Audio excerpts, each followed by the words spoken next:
Here we are with Dr. Maggie Kang on our next episode of Conscious Physician, Medicine and Psychedelics. I'm super excited to have her on. We had an interview on a different podcast that I'm also a part of, sort of. I'm not sure if it's still going because I got so busy with my own work called Reset MD, but I don't know where that is in the ether.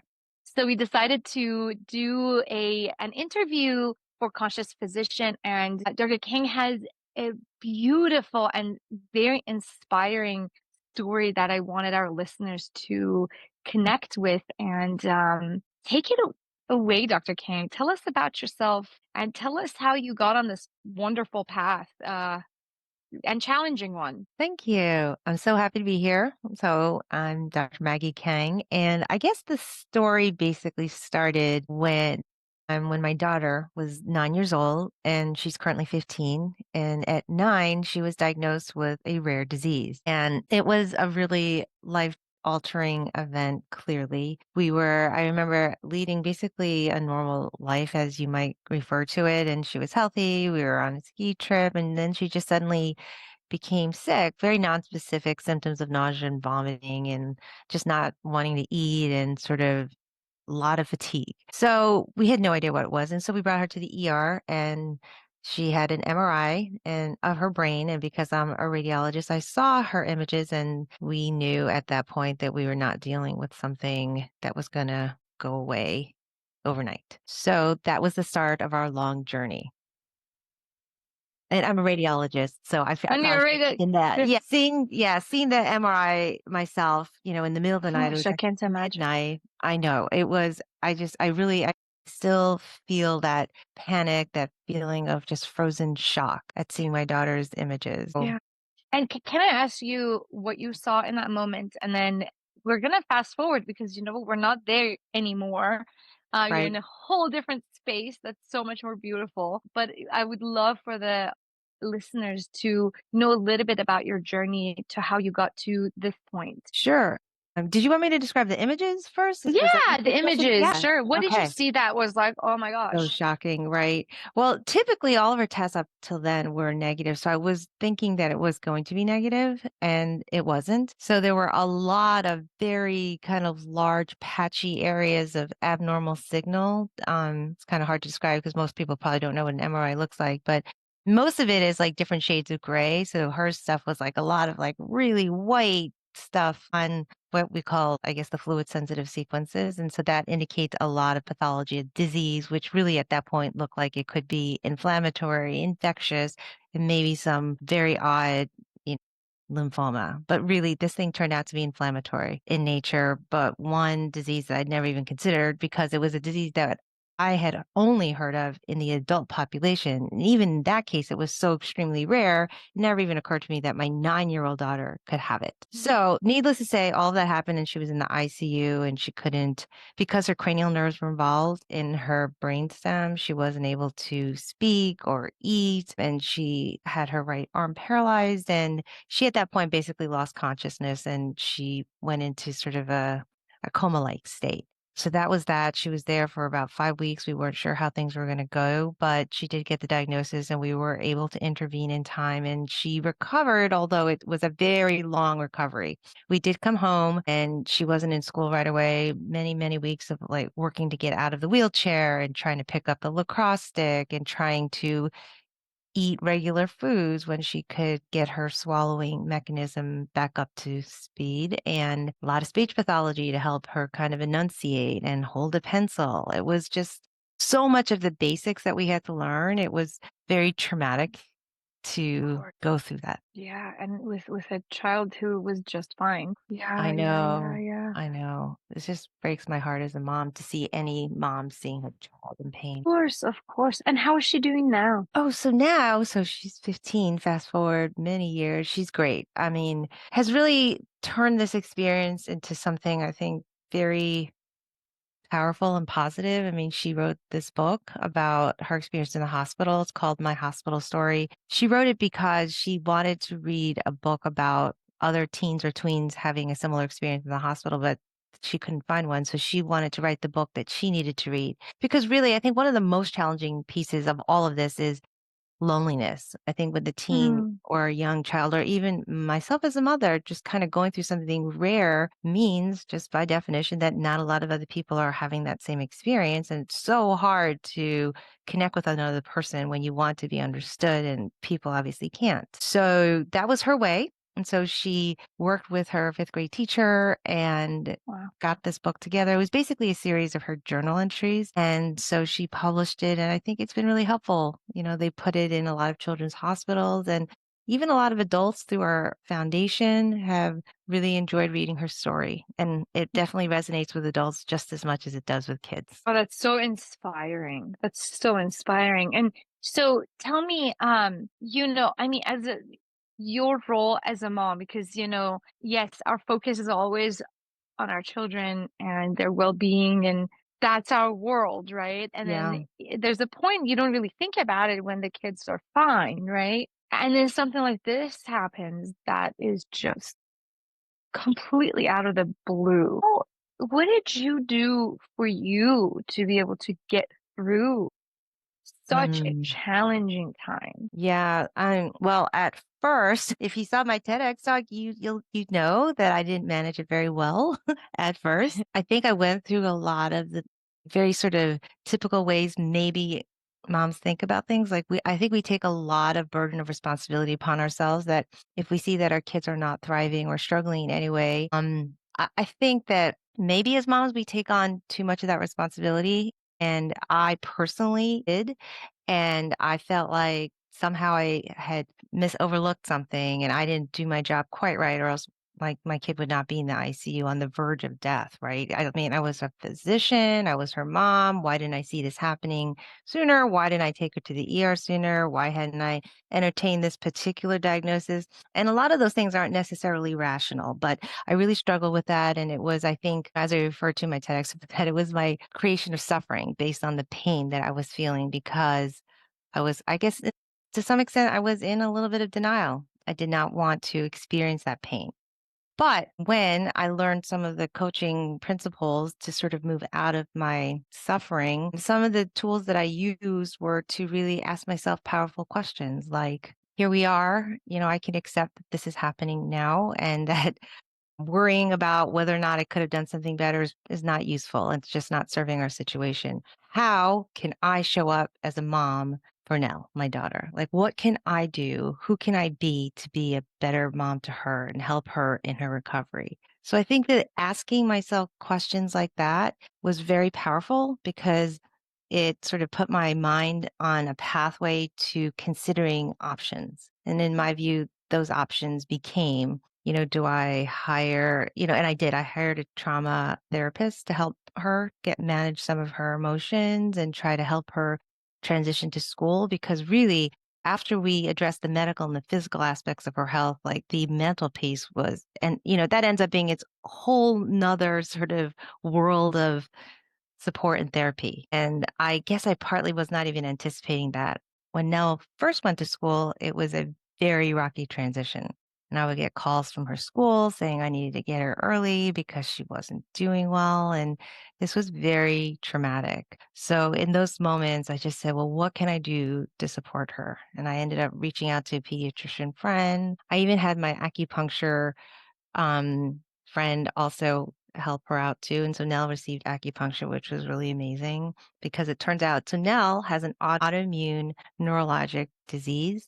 So a lot of the was very good at decompressing the stress and sort of that sympathetic drive that was creating a lot of the stress. And I don't know if that was all sort of mental and just normal in terms of stress of a kid transitioning out of hospital to the school environment after a long time, or if she had also some autonomic dysregulation that caused her to have like body temperature fluctuation and instability. And she's like very heat intolerant. She developed gastrointestinal sensitivities. And then, of course, just like the overriding stressors of going back to school. So, to what extent was that mental or related to neurologic disease? I don't know. But Yeah, the yeah. And acupuncture really helped her. that's awesome. Very recently, I also got into acupuncture and some energy work. And through a doctor of Oriental medicine that we have in the community, and she's just amazing. The work, it's amazing, and being open to it and saying, Yes. you know what, there are other modalities, even if you are a physician and you're so set in the ways of the molecular things and this equals Yeah. that. We got to get out of that a little bit. It's good knowledge to have, right? And yeah, that helps some, but it's not everything. That there's a much bigger part of us as beings, Yes. energetic beings, that if you have blockages, how can we utilize ancient ways? These are ancient Yes. modalities, right? That Yes. obviously work, Yes. obviously have worked for millennia. And we're Right. like, no, like, in Western Right. medicine, if it doesn't look like this, it doesn't, it's Right. just we tend to be very myopic about, approaching wellness and well-being. We don't even talk about it in medical school. Well-being is not even Right. pathology is always the Yeah. thing. I hope that's changing because I well-being do is a too. huge it's a huge part Yes. of, the quality of the lives that we have. I know. I know as a physician trained obviously in Western medicine, I did feel the same way. Like I needed to have the research evidence as to like, is this really worthwhile? Should I spend the money on this? But I did get to this point where I felt like we had exhausted everything that Western medicine could offer, and it was amazing. And but beyond that, it seemed like her daily quality of life was really the thing that was in question, and her Mm, management of fatigue and stress as it was related to, going to the hospital for her treatment and just living a life that was very different from her peers. I think these are things that really came into play as she grew into her teen years, because now she's in ninth grade. And so there are different social challenges and developmental challenges that happen. So it has been sort of like a unique experience every year. So I'm very glad that I have alternative therapies to turn to, like acupuncture and even, like coaching and just really considering the well-being piece of our health. So we focus on it heavily. beautiful, beautiful. And I love that you tap into the autonomic nervous system and the sympathetic and the parasympathetic. And, we know even like simple things that are super accessible, but we just don't talk about, such as breathing. Yeah. Who's breathing makes a humongous difference in our equilibrium, right? So tell me this, when given her being an adolescent right now, do you see a lot of resistance from her when Mm, you are talking about these things as a guide, as a mom doctor mm. guide? Or is it that, this experience has made her more malleable and flexible and open? That's such a great question. I would say for my daughter, she's open to anything that will help her. And I think it's because she knows that she's exhausted all of the Western therapies. Like, for instance, she sometimes gets this numbness and tingling in her legs when that's like a sign of her fatigue. And so it was pretty bad when she was discharged from the hospital. So they put her on gabapentin. But of course, gabapentin had side effects and it wasn't actually even that effective. We ended up taking her off of that and did other kind of alternative therapies like the acupuncture and even just like massage or taking a bath or just taking it easy that day, just different ways of kind of managing it. And even like the concept of the parasympathetic and sympathetic was very helpful here too, because my friend who's an acupuncturist showed me like how if you massage the posterior, the back of the calf, like from the back of the knee all the way down to the ankle, that somehow activates the parasympathetics. And so I do that for her at night when she's finding that pain, and it does soothe her. So to answer your question, yes, she's open, but I think it's because she's gotten to a point where she's like so desperate that she wants to feel good and be relieve her symptoms that she's willing to try anything. Now, I'll contrast that with my son who is healthy, and whenever I bring these concepts to him or even coaching or acupuncture or some of the alternative therapies, he's always like, what is the scientific data behind that? Like, don't do anything weird to me until I have an understanding of what this is. And it is because, of course, he's not really so desperate to relieve any particular symptom. He's very healthy. But of course, that's still wise to ask questions. And so he's definitely come around because he's had some sports related injuries and he's had, a lot of just stress through his years and being in high school. And a lot of these little therapies that he sort of sees that I do with Nell, I've done a little bit with him, and he has found them to be helpful. And the great thing about it is that there are no side effects and there's really no and risk in doing it. I mean, unless you're paying an astronomical fee for it, which of course they're not. So I think that he's generally come on board with it. Yeah, yeah, that's awesome. And it's so interesting you bring up the contrast between the kids because what we always talk about is how our challenges and the pain is the entryway Yeah. into getting to know ourselves. And Nell, at this moment in time, she knows herself better than majority of adults. She knows when it is that she'll start feeling this particular way and what it means in her body. She's more embodied than you don't know. Like so many of my clients, majority of them, they're burnt out, depressed, they have Mm, PTSD, all of these things that mm, the traumas that they've carried with themselves, but it's part of it is because they've never examined mhm, themselves. They've never sat mhm, with themselves and said, "Oh, where is this coming from? Why? How mhm. am I even feeling in this moment?" Right? How Yeah. is my body feeling in this moment and time in this space? And to have that wisdom at such a young age is only going to serve her in the long term. And that's so beautiful to have. And challenging, but she is more mature than so ahead of her years. And In this that's where we way. can serve, right? That's where we can, and she's Um, already doing it through her book and the work that you're doing with her with the foundation. Tell us a little bit about the foundation. yes. Okay. So we are both the, ambassadors to this Sumaira Foundation. It's for NMOSD and MOGAD. They're kind of similar autoimmune rare neurologic diseases. And Nell was actually the first junior ambassador. And funny, Sumaira saw Nell on the news when Nell's book was published. And so she reached out to her on Instagram. So that's just, a little plug for social media because this is new to me. I'm actually on social media now, but I see the power of it. And when Nell joined the foundation, I too came on board to support her. But I've really been enjoying our work there. We both speak on panels and we spoke in the summer at UCLA and are planning to go to the New England event in Boston to speak there and basically share our story and to personally share my story and give my thoughts on caregiving. And Nell talks about her experience as a pediatric patient caregiver. I mean, pediatric patient with the disease. So it's been wonderful to be able to do something good and to be part of a community of amazing people trying to make lives better for the rare community. That's amazing.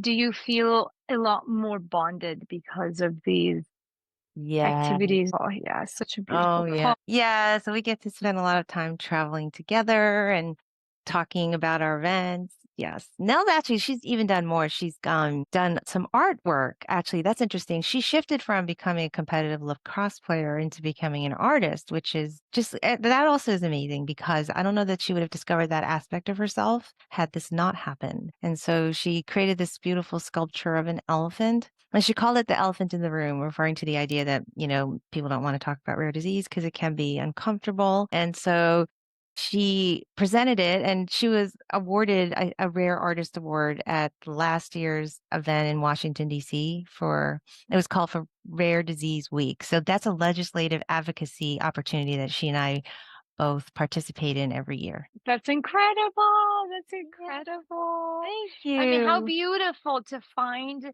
the beauty in something that was so difficult to go through and Yeah. continues to be, like Yes. it's there, so you have to pay attention to it, but to make it into such a beautiful space, such a container, so lovingly, and you being by her side and giving her that support. And I'm sure it's really nice that she's open to you. So Yeah. there's that connection that feeds you too. Does. We definitely try to focus on that, not so much, the challenging pieces of, the month to month medication and ordering it and dealing with insurance and all that. That, of course, is also a reality of rare disease. However, I do really enjoy these times that she and I can collaborate on projects and really see how we can impact the world. It's amazing. It's amazing. And you are, if I remember correctly, you have a book coming out, correct? I'm not right now, not anytime soon, but yes, eventually. Is that what you're okay? But I have What is your latest projects. Okay, this is a little departure from the rare disease world, but The connection is coaching. As you just alluded to, Nell and I have evolved a very close and mutually respectful relationship for both of what we do. And I feel like now I'm evolving that same relationship with my older teen who, he doesn't have a rare disease, but he has his own challenges of being a teenager. And now he's a senior and he's applying to colleges. And I've really been engaging with him a lot in terms of like, where do you want to go? Going on trips to see colleges and talking about essays that he's writing and things that he's thinking about and things that he cares about in the world. And so that is all to say that that too has also been stressful, just thinking about the whole college process. But what I've done, and I guess this is what I did previously with Nell without even realizing, it's like when I have a problem in my life, I find a way to solve it. And when I do, I end up wanting to try to share it with other people who might be struggling with a similar struggle. So in the case of my son and the senior and being a senior and going through this major growth transition and managing stressful things like college applications, I have created this course. And it's basically like taking the energy out of the stress of college and putting it on your teen's mental growth, like supporting them in their mental growth spurt. This is what I've come to realize is that, they've all gone through physical growth spurts. They're all huge, right? Senior year. But I think now they're going through a major mental growth spurt. And I really observed this in my own kid through the summer and to now and probably to the end of this school year. And it's so exciting. But at the same time, there are so many challenges. And I really have loved supporting him and really engaging with him and knowing him in this process. Oh, that's amazing. In a couple years, I'm gonna be there too. I have a 10th grader right now who Nice. is thinking about it, and it's in the back of her mind, but we try not to stress her out, of course, but Mhm. it's a whole different realm when you're dealing with I love how you explained that mental growth that happens. We talk Yeah. about the physical growth, and we pay attention to that, but what's happening with the rest of the being, right, Yeah. is so cool, and yeah, so yes, I'll be checking you out. Yeah, I know. I mean, I feel like this is something whenever I tell people about it, it seems like it's a new sort of spin or way to look at college life or college application process and being a senior. Cause it seems like immediately when you say those words, people are like, oh, so stressful. How's it going? And I'm like, it is stressful, but you can choose to focus on that or you can choose to focus on supporting them in their mental growth spurt. That I really just think it is a growth spurt. That's something that I've come upon. But just if you want to just say mental growth, that's fine too. Growth spurt. I like the Yeah. spurt because it But is. Spurt. yeah, I mean, I've loved seeing my teen kind of become himself this year. It's like, and I don't know what it is with boys. Like, I've noticed my daughter, her developmental trajectory has been very different, and it's likely because she's had very unique challenges. But my son is like, he doesn't share too much with me. He does a lot of sports. He goes to school. He's just busy. He's on his phone, and I don't know that I've like really engaged with him in a way that I have this year, which has been really spectacular because part of me, and I think a lot of moms at this stage too, feel like, wow, our kids are going to be, in college next year. Will I see him? Like, what's happening? And there's this feeling of both excitement and loss, fear and worry and joy and hope. There's just like everything really. And I think what it really comes down to is that we all just want to be connected to our kids. We just want to know them and support them in the best way that we can. And I know that unintentionally, maybe as parents and just our world the way it is, we do kind of stress out our kids, and college tends to be very fraught with that high anxiety, where will I get in kind of fears. But I don't think it has to be that way. I think we can change it. Let's start a revolution. I love it. Let's start a revolution. This Revolution. is how it starts. And you're doing your TED Talks and you're doing, I mean, you're doing it. Well, It's that's my incredible. Yeah, yeah. No, it's incredible how you turn around all these challenges and you're like, you know what? I'm going to turn around. I'm going to learn about it in my own way and present it in a unique way that I can only present it to the world. And yeah. so many people can benefit from it. What I also find fascinating is that what I usually see in families when they have a child with difficulties, all their attention and energy goes to that child. And so the other Mm, children mhm. completely ignored, and they feel that they're raising themselves or they feel Mhm. disconnected with their families. And Mhm. later on in life, that definitely shows itself. And a lot of my clients end up coming to me because they haven't had Mm. those moments of connection with family, with mom, with dad. And so Mm. I would love to hear your experience in that regard. Mm. And I'm sure there was a time that it was just too much to just, do it all. But yeah, tell us. Yes. So I think this is a very real question and phenomenon that definitely happens. And it's funny because we're trying to address it more in the foundation where we're trying to do more like sibling kind of groups to share their experiences. But in our particular family, at first it was very unbalanced. And I worried a lot about Jake, who's Nell's older brother by 2 years when we were so focused on Nell. But by the support of our community, we have a lot of friends. My sister was in town at that point, and they really stepped up to kind of be the buffer layer, if you will. And they came and took him to sports practices. One of the families, they were so amazing. Jake had to go to this lacrosse tournament, and it was way out of town. It was like, 2, 3 hours north of us.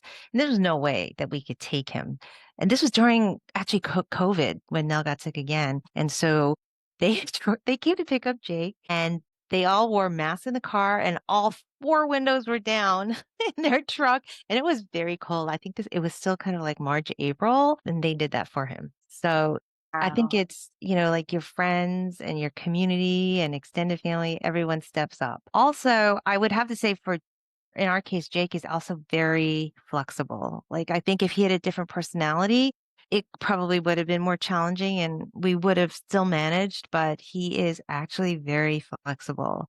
And what's interesting is that when I started talking to him and asking him about a sad experience, because there are a lot of questions that you ask your kids, like when they're going through their whole college experience, like what kind of college do you want? Like, what do you think about yourself in a big or small school? And then when he's actually going to sit down and write his college essays, we talk about a lot of his past experiences. And one of the questions I asked him was, what's like a really sad experience that you've had that you've learned from? And he immediately recounted the time when he was alone, and he was 11 at the time when Nell was first in the ICU. And I just remember feeling like this was the first time we were actually exploring emotion and reflecting on the time that was so difficult. And although I had asked him that, like in the past, his answer was just, "Oh, I'm fine. Oh, yeah, someone's picking me up. I'm good. Yeah, I ate lunch." That was the extent of our conversations. And I don't know that maybe at that particular age that a kid wants to really engage in his emotions. I don't know.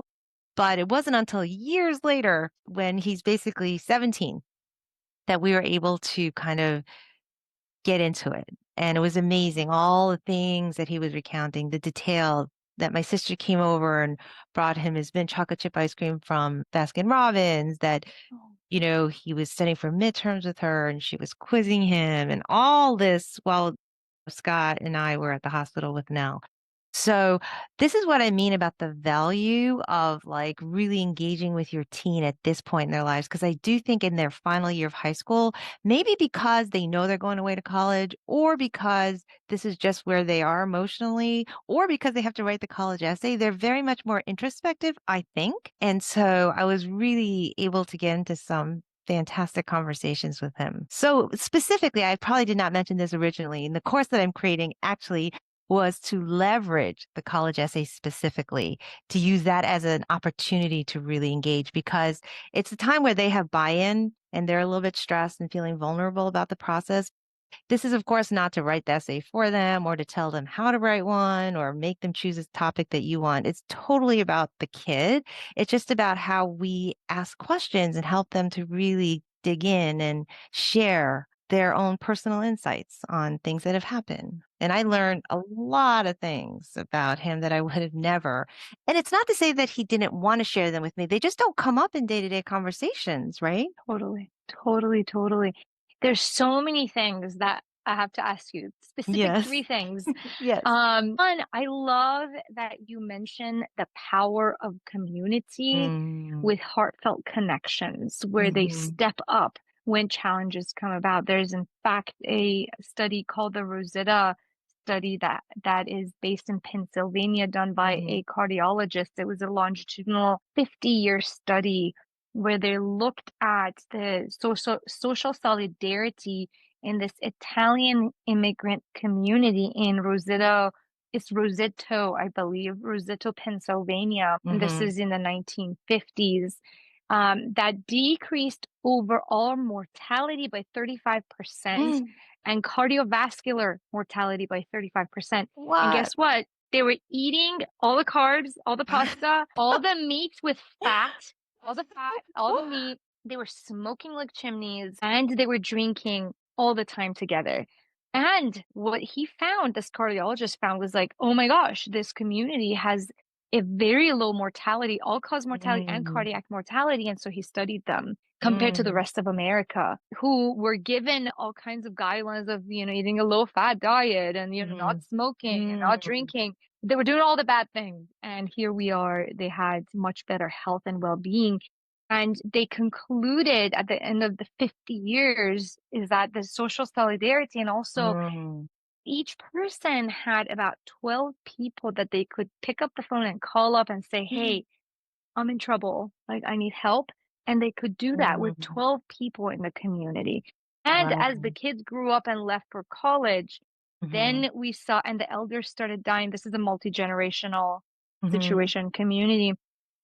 As that happened, their mortality, all-cause mortality and cardiovascular mortality increased to the levels of Americans. Oh my gosh, that's very powerful. Which makes like the statistics coming out of the current college campuses even more worrisome. I mean, one of the things that I've been reading a lot about is just how kids are doing in colleges now, and it seems like there are epidemic proportions of loneliness and depression, anxiety, and this sort of absence of community and real connection that's happening. That was another reason why I kind of wanted to create this course to like really zero in on the importance of connection and community. So, 100%. Yeah.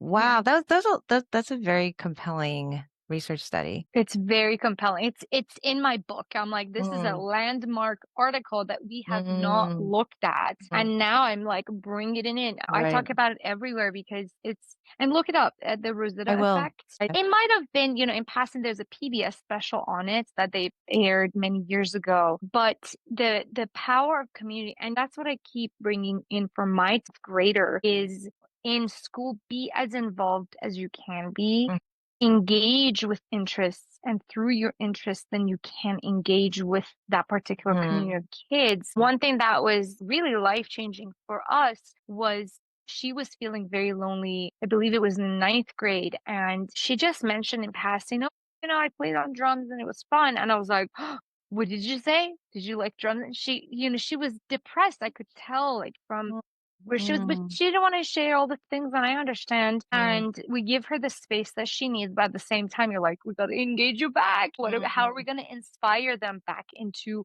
wanting to do things? And so she got involved mm. in playing drums in the School of Rock that we have locally, and Nice. she's drumming and singing, and that community of kids are just awesome. And the instructors, they coach them, and it is a huge part of her well-being. But college is a whole different ballgame, right? They're leaving Yes. home and at the same time talking about these things and at the same time holding them as they're going through it. It's not like you're out of sight and out of mind. No, Right. you're out of sight, but let's keep the connection going and making sure that there's check-ins and teaching them now, right? Like, Yes. these are the tools and you can use them. Mm, But I'm fascinated to know about your course when it's ready to yeah. go, Maggie, and Yeah. and Very utilize soon. it for my own like life. Yeah. Yes. Yes. I mean, it's very soon to launch, and I guess just get on my email list. Maybe that's probably the best way I'm going to notify on my Beautiful. Yes. website, Maggie. Site. MaggieKangMD.com. That's how people can reach you. Yeah, that's on my website. Yep, Awesome. www. Awesome. And then you have is it a newsletter that people sign up for or Yeah, yeah. So the PDF right now I have available. If you sign up, you will get this free PDF. It's called Narrative. Basically, It would be if you don't wanna go on the website, you just go on www.maggiekangmd.com/narrative, and you can just sign up for the email right now. And I do plan to do monthly newsletters, which I will start soon, and in that, I will announce the launching of the course. So the course is called Bypass Stress, Leverage the College Essay to Connect with Your Teen. And so I think it's gonna be really exciting to see the It's impact that exciting. yeah. I'm giving it a couple of options on my website. You could buy it just as a standalone, or you could do it as a small group or as a one-on-one. So the small groups are obviously dates that I'm going to have to put out, and it will just be first come, first serve to like fill up the small groups that I want. And that the purpose of that will be just to have community sharing ideas with other moms who are going through similar experience. And the one-on-one would be just 4 months, just one-on-one work with me on really any topic and however way it relates to you and your relationship with your teen or Mhm. not really. And then the other option would be the standalone course, which I think is also useful if you don't really want to engage in the coaching. But if you get the standalone course and then you change your mind in the future, then that money would get folded into the courses. I mean, the I love it. coaching program. So it's not like you'd have to pay extra for the course. I see, I see, I see. That's awesome. That's Thank awesome. you. Thank you so much for bringing these beautiful gems forward to our community, Maggie. That's Thank wonderful. you. Yeah, Thank you for sure. listening and being Cool. excited. I love it. So excited. So excited. I mean, this is an area like there have been days where I'm like, oh my gosh, I don't know what to do, like I with know. my teen. And Yeah. you're like, gosh, like I wish it would just open up or, Yeah. and sometimes they will, and sometimes they Sometimes they won't. don't. And Yeah. having someone like you who's gone through so much already with your kids and you have such beautiful insight and have done the work to be able to utilize your wisdom is everything. It just puts you ahead of the game just that Thank much you. quicker. And we all want that before they like leave the house. Let's connect, Right. you Right. know? I know, right. And of course, that's not to say I have all the answers all the time. I think still every day, every year, there could be something new, and that's okay. That's just kind of the way it is, right? But Yeah. being a mom, it has challenges, but it has such tremendous rewards, as we all know. And I think we really want to just kind of embrace more of the rewards and Yeah. offer those Yeah. gifts to our kids before they leave. I Oh, I love it. I know. love it. And I'm actually excited to see what you come up with when he is in college. Oh, I know. Yes, that's my next group. I'm talking to a lot of moms who have kids in college. Thank you for mentioning that. I think they have so much wisdom, and I always like to talk to moms who are like a couple of years ahead of me with their kids, just so I know. But this is also the reason why I know a lot of kids are struggling on college campuses, and it does concern me. It breaks my heart to hear that. Kids work so hard in high school, and then to finally get to college and have it be just a horrible experience. I don't know. It just breaks my Yeah, heart. yeah, yeah. And I think you hit it on, where it needs to be hit is the lack of community. And after COVID, communities just got right, separated, dispersed, Yeah. isolated. We're still having a hard time coming back Mhm. to and Mhm. connecting. Yeah, it takes all of us to It really get ourselves does. to that point of Yes. integration back into a community. I Yeah. totally agree with you. In fact, that was sort of where the idea of the small group moms meeting up regularly came up from because I felt like there was so much, like we all share so many of the same sort of worries and anxieties about our teens. And like, why can't we just come together and support each other and just be open? Like, nobody needs to pretend everything is perfect because it's not and it's Yeah. fine, right? Yeah. What can Yeah. we do to support our teens and what can we do to support each other? So I Yeah. really wanted to bring more of that into the program. I love that. I love that. And so that's where you have the group arm, which is Yeah. awesome.